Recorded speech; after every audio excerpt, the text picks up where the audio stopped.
One Piece, chapter 894 dropped. And am I ever so excited? Because we get a lot of movement. We get a lot of movement, which is rare, and Oda's cleaning up his act this year. He's coming through with the pacing. So, let's dive right into this. They didn't taught us. Do we care? No, but they will be at the Reverie escorting the king. And am I going to go into Reverie theories right now at this point? I'll do that at the end of Dressrosa and where I think it's going when we get to see a little bit more. Because right now at this point, I'm a little bit hesitant to go into any of that.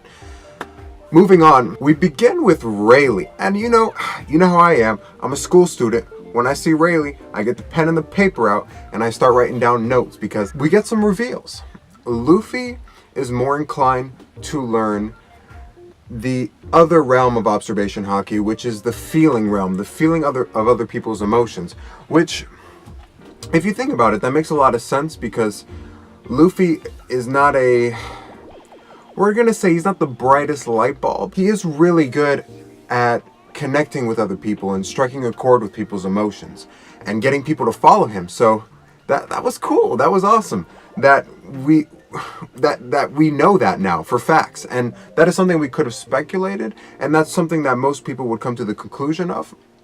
However, now that we get it in concrete writing, it's just it's nice. It's nice to finally get that revealed to us, and also it highlights how hard this fight is for Luffy in general, because he is not learning a realm of observation haki that is within his comfort zone. This is more a realm of observation haki that he is less familiar with. Even though he has a base level observation haki, this is the one that would be harder for him to learn between the two. So that adds that. Also, a little side note, when we see the tiger and the fox giving food to Luffy when he's hungry, so sweet, so absolutely endearing that I felt warm. I felt like chocolate, or I don't know, something. I just, So it felt good. It was sweet. It was,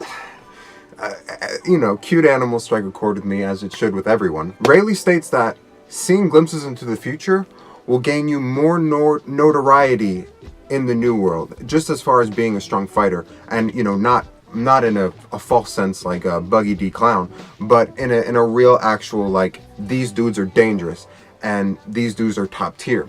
But we kind of already knew that we knew that because Katakuri is an $1 billion berry bounty man, and we seeing him fight right now, that's something that we already knew. However, Rayleigh kind of reinstating things that we could have either speculated or things that we already knew, and giving a lot of backdrop to this fight and giving a lot of emphasis to the fight. So I really love that. Every time we see Rayleigh, it's thank you. Thank you, Echira Oda. There's a portion at the end of the flashback where Luffy's talking about it could be the kind of person that they are that would change the outcome of the fight. But I think that ties in nicely to the end of the chapter, so keep it in the back of the mind and we will come back to it later. Now, we see Luffy, Katakuri going heads up after the last chapter. Woo! And we see Luffy see into the future for the first time. Come on, people. How amazing was that? That felt good, okay?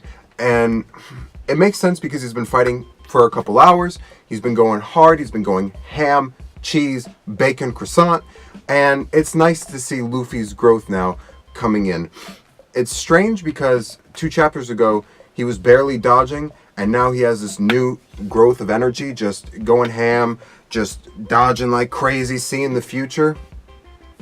But that could just be a symptom of Katakuri slowing down and Luffy just staying at the same pace that he was going. So now that Katakuri has a fatal wound and Luffy has several fatal wounds, Katakuri slowed down, so he's able to, see what's going on in the current situation. However, all right, we'll give it the benefit of the doubt for now. But this fight, it's kind of, Katakuri is not nerfed. I'm going to say that. He's not at a point of fatigue that Luffy is. And Luffy is still going like amazingly strong. I've recently reread the entirety of the story of One Piece, which all of you should do, and Luffy's durability has always kind of been like that. He always gets second wins, third wins, fourth wins. He always comes through until he completely collapses, until his body fails on him. So it's not something new. If you are one of those people that are griping or having gripes with this, I can understand completely, because it is kind of on a new level, considering that Luffy's taken multiple fatal wounds and Katakuri has only taken one, and yet beforehand he was barely keeping up, but now he's dodging, seeing the future, moving left, right, shucking and jiving, punching, going back and forth. I can understand your gripes, but go back, read some arcs, read some volumes, read some One Piece, and you'll see that this is nothing new. Luffy will go until he's basically dead, close to death, in a state of paralysis. So is Luffy at the point where he can take this many blows and get to that state? Well, we haven't seen that yet in the New World. So that's where it gets kind of saved. It's also important to note in this fight that Katakuri is not at a place where he's getting overtaken by Luffy whatsoever. They're kind of more on even ground now, and that's especially highlighted when after Luffy sees the future, Katakuri does this foot attack. He does a kick to draw Luffy in, to make Luffy force his hand, essentially, and getting him with the punch, and then going completely on the offensive. So Luffy's on the offensive, and then he's completely back on the defensive once again.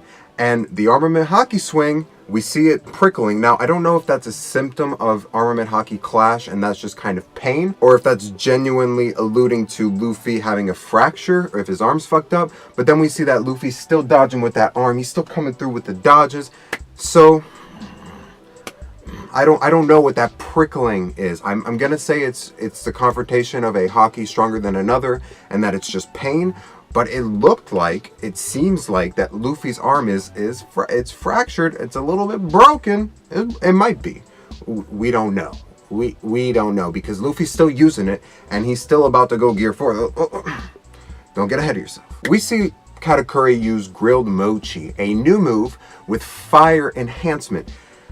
I think that's kind of letting credence to the idea that Katakuri and Luffy are the same kind of fighters. They both develop their fighting styles in a similar way, because Katakuri's never seen Luffy's Red Hawk, but yet he still has a fire move.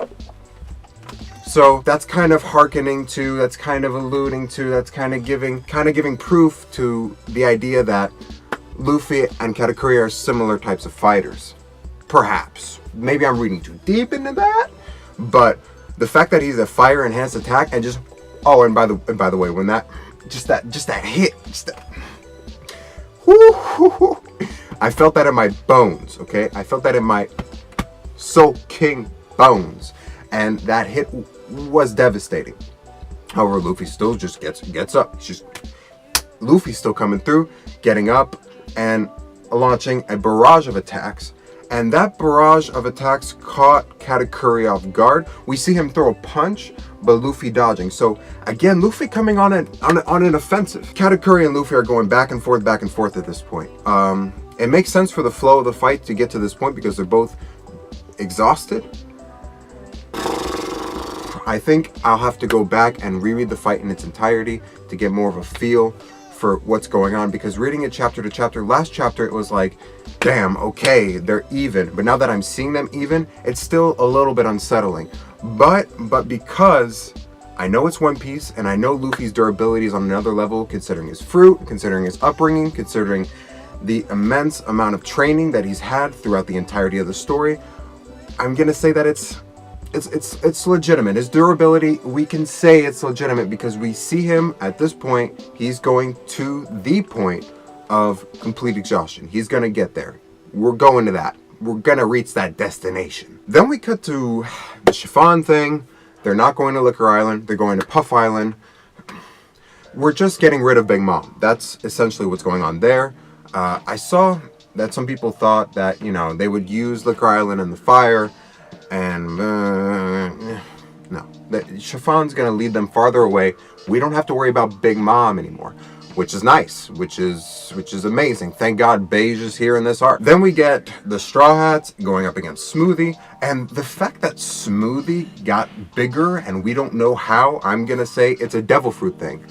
I think it's pretty safe to assume it's a devil fruit thing, even though she was already big before, and that she's a hybrid of the Long-Legged tribe and Big Mom, whatever Big Mom may be. The size growth is something that I hope we get explained in the future, and she's close to sinking the ship. So I do think that's a product of her devil fruit, but we have yet to see. We may or may not see. I think it's a product of her devil fruit.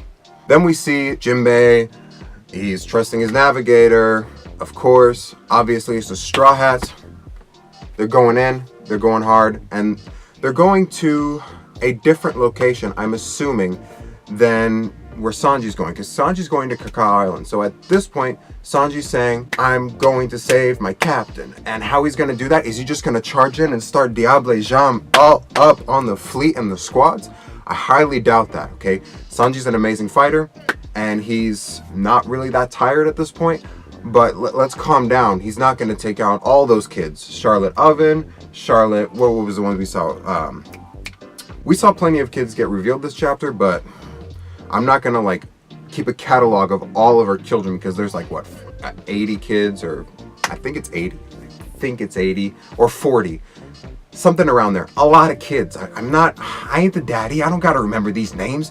If they come in and start fighting, that's when we'll be able to remember them. And of course, remember Citron with Cinnamon, because they were introduced last chapter together alongside Smoothie, but this time we're getting a bunch of names. And the biggest name we see, Charlotte Snack, has made his appearance. Now, the Mad D Monk squad, crew, fan base, you guys can, simmer down at this point, because his bounty's only 600 million. Now, that's impressive that he took down someone who was a 600 million buried bounty by himself. We don't know that, but it's not like 800 billion or a billion. It's not the same caliber as the other three.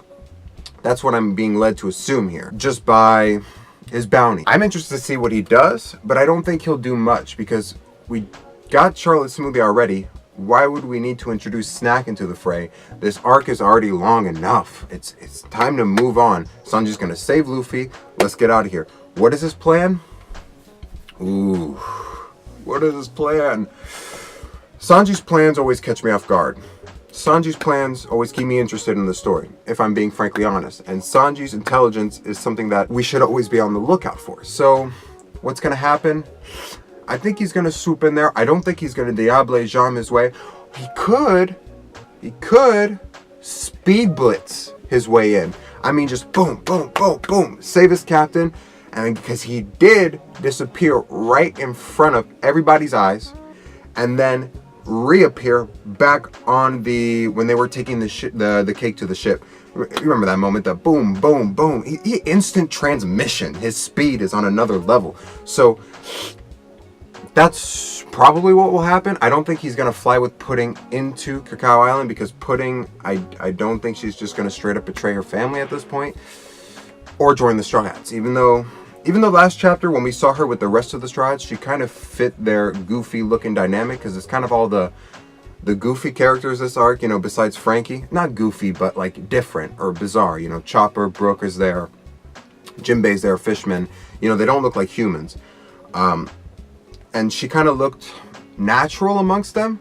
So, I mean, I was kind of considering, Pudding might join the Straw Hats. Do I want that to happen? Absolutely not. I don't even want Carrot to join. I know that's not a safe thing to say in these seas, but that's just my opinion. I don't like Carrot. I think she's Chopper number 2 in a way. And I'm not the biggest Chopper fan. I like Chopper, not the biggest Chopper fan. Then we get the ending stuff with Luffy and Katakuri. Now, Katakuri says, stand up, Straw Hat. That's right, endure it, stand up. Now, if that was Rob Lucci, a different personality type, now we're bringing in what Luffy said at the end of the Rayleigh flashback. He said, it depends on the person. If that was Rob Lucci, Katakuri with Rob Lucci's personality to just keep going in and just completely devastating Luffy. However, Katakuri steps back and he's like, that's all you got, Straw Hat? That's all you got? Get up, boy. Let's go. Here's my theory. I said it last chapter and I'll say it again. Katakuri doesn't have many options to fight people on his caliber or equal to his caliber or someone who impresses him in any way. He can see into the future. His mochi moves are devastatingly powerful. So fighting someone on his caliber or near his caliber is something so rare that he wants to just feel the pain of that moment to the very last bitter end. He wants it.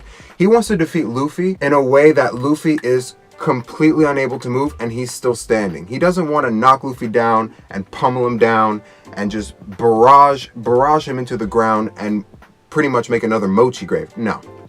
At this point, he has enough respect for Luffy because of his personality that it's kind of saving Luffy. Katakuri isn't done growing as a fighter, as a character. He's still in his prime. He still wants to get better. And how many opportunities are there for him to get better?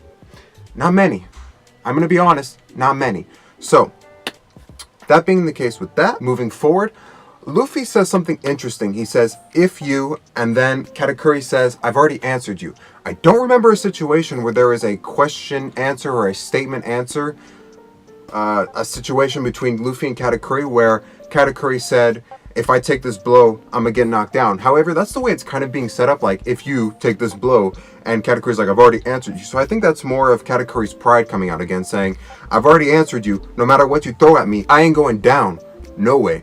Whatever you throw at me, I ain't going down. I ain't stepping down. And that seems to be making the most sense to me at this point in time. Now, Gear 4th, Snake Man. Woo! All right, so predictions for what Snake Man will be. Honestly, I don't have any idea. I don't think it's going to be an awakening because that would be too much in this arc. Considering that Luffy's already seeing glimpses into the future, then we get awakening. But also, I don't think he's going to get taller and skinnier like a snake. What I do know, though, what I do predict with 99% certainty is that Snake Man is going to be more centered around a barrage of quick blows, quick attacks. Because he needs to find a way to overcome Katakuri's observation haki. And the only way to overcome Katakuri is to hit him with quick blows, quick sniper blows. Just like Rob Lucci and Luffy. Remember that fight with the Jet Gatlin? The Jet Gatlin? Yeah.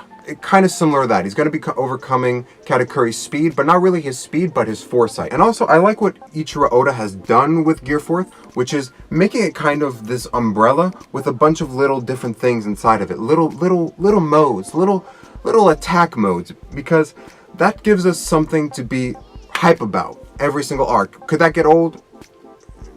Yeah, but no, because